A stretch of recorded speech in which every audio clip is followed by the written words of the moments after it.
नमस्कार, स्वाभिमानी न्यूज चॅनलच्या बातमीपत्रात आपले स्वागत। मनोज भाऊ गर्दे यांना पुरस्कार मिळाल्याने धुळे जिल्हा मराठी पत्रकार संघाच्या भवनात त्यांचा करण्यात आला जाहीर सत्कार। दैनिक खान्देश मैदानचे मुख्य संपादक तथा धुळे जिल्हा मराठी पत्रकार संघाचे अध्यक्ष मनोज भाऊ गर्दे यांना निस्व आणि निर्भीड पत्रकारितेचा सन्मान मिळाल्याने आज त्यांचा सत्कार समारंभाचा कार्यक्रम धुळे जिल्हा मराठी पत्रकार संघाच्या भवनात आयोजित करण्यात आलेला होता। त्या दरम्यान धुळे जिल्हा मराठी पत्रकार संघाचे पदाधिकारी त्यांचा पुष्पफूल शाल श्रीफळ देऊन सन्मान केला।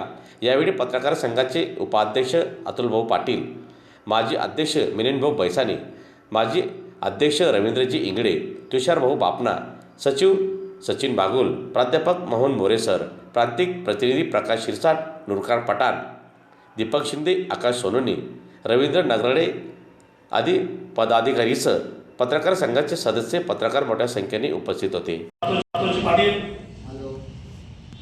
तुषारभाऊ बापना आणि एक धुळ्याचे युवा उद्योजक म्हणून पंकज भाऊ बसतो आणि समोर उपस्थित आमचे सर्व पत्रकार बांधवांनो,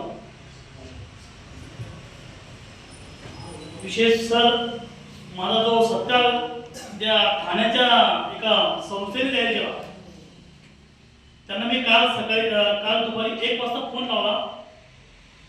फोन लावून त्यांना विचारलं की तुम्ही आणि विशेष सर तो पुरस्कार होता, तो पुरस्काराचं मला रजिस्टर 4 तारखेला 4 जानेवारीला मी ते घरी आणि मी ते ठेवून दिलं।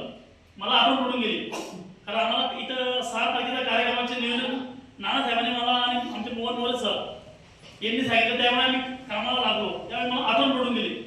मी काल दुपारी जेवणाला गेलो, जेवण झालं मी ते योगायोग माझ्या समोर ते पॉकेट दिलं, घरचे मला पॉकेट 3 दिवसापासून आलेले होते।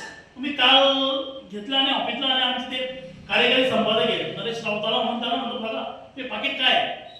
त्यांनी ते पाकिट उघडलं, त्यात मला त्यांनी एक सन्मानपत्र पाठवून दिलं साहेब त्यांनी, आणि त्यात त्यांनी त्यांना उल्लेख केला की तुम्ही मी त्यांना म्हणलं की फोन लावा, म्हटलं तुम्हाला पुरस्कार दिला आहे ते कोणत्या कारणाने दिला, मी तुम्हाला ओळखत नाही।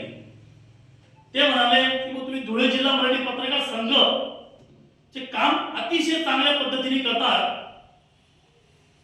एका खानदेशातलं एक वर्तमानपत्र जे तुम्ही जे चालवता एक स्लम एरियातून, आणि त्या स्लम एरियातून स्वर्गवासी श्री मनोहरजी पाटील